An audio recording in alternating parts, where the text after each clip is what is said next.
SureDog.com here with Greg Jackson after UFC Fight Night. Henderson versus Khabilov in Albuquerque, New Mexico, in the hometown. A little bit disappointed with the main event.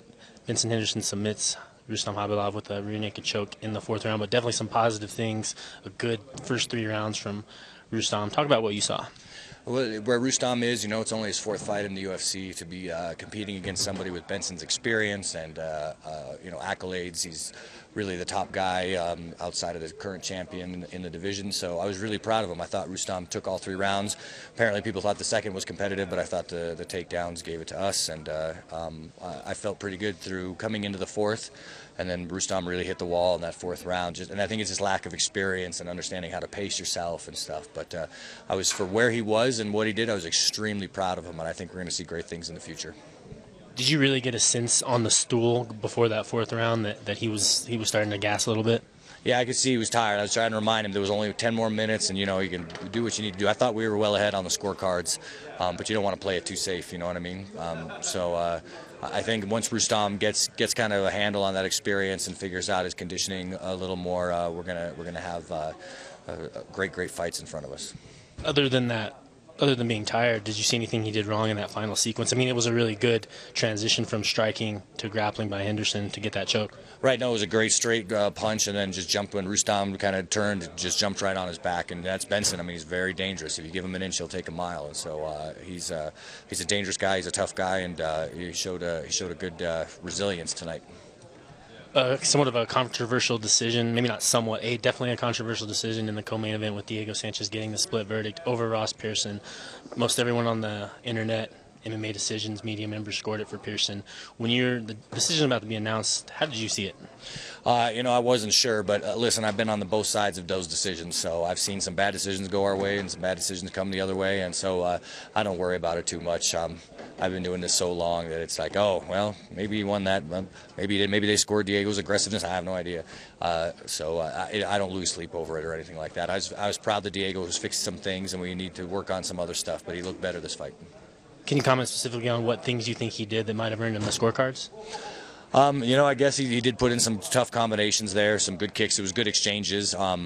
Certainly, it was a back and forth battle, and I think most people scored it for Ross, but the judges scored it for Diego. How much of a benefit was it for him working with Mike Winklejohn again? It had been a while since they had kind of worked on a full-time basis. Did you see some benefits from that as well? Yeah, anytime you get to work with my big bro, you're always going to see benefits. He's an amazing coach, and I think that those benefits really showed.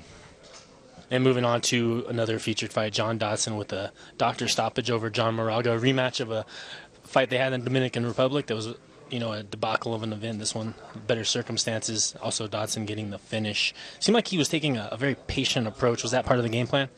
Yeah, I think he was waiting a little too long maybe to try to get that counter in, to bait him to throw his Moraga has a nice check hook. And so I think he was waiting maybe a little too long to bait him to do that. And but finally, when he got his groove and figured it out, he figured the puzzle out and was able to win.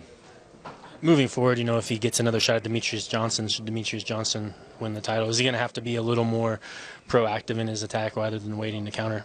Yeah, you definitely don't want to wait on Demetrius, and he didn't very much on the first fight, so I think this was more of him trying to figure out a puzzle, and then when he finally got it, he got it. And another potential scenario, if Ali Bagautinov upsets Demetrius Johnson, maybe a little bit of a conundrum for the camp. How would the duties be divvied up should something like that happen if Dodson were to face Bagautinov? Well, I mean, it's a good problem to have, right? If our team can shut out a title, but we'll figure it out. We'll sit down and make sure everybody's okay and figure it out. We learned a lot from doing this before, where we have a couple of our guys fighting for the title more than once. Geez, it's been a lot now, I guess. But so we're getting better at it. We're definitely getting better at it when 2 of our guys are fighting for the title. And earlier in the night, Eric Perez submitted by Brian Caraway, a tough opponent, a guy that's skilled on the ground. What kind of improvements? Eric Perez seems like a guy that does really well when he's clearly the better offensive fighter. But, against some more savvy guys like a Caraway or a Takeya Mizugaki, he still struggles. What does he have to do going forward? Well, I think it's just experience, him getting to know the style better.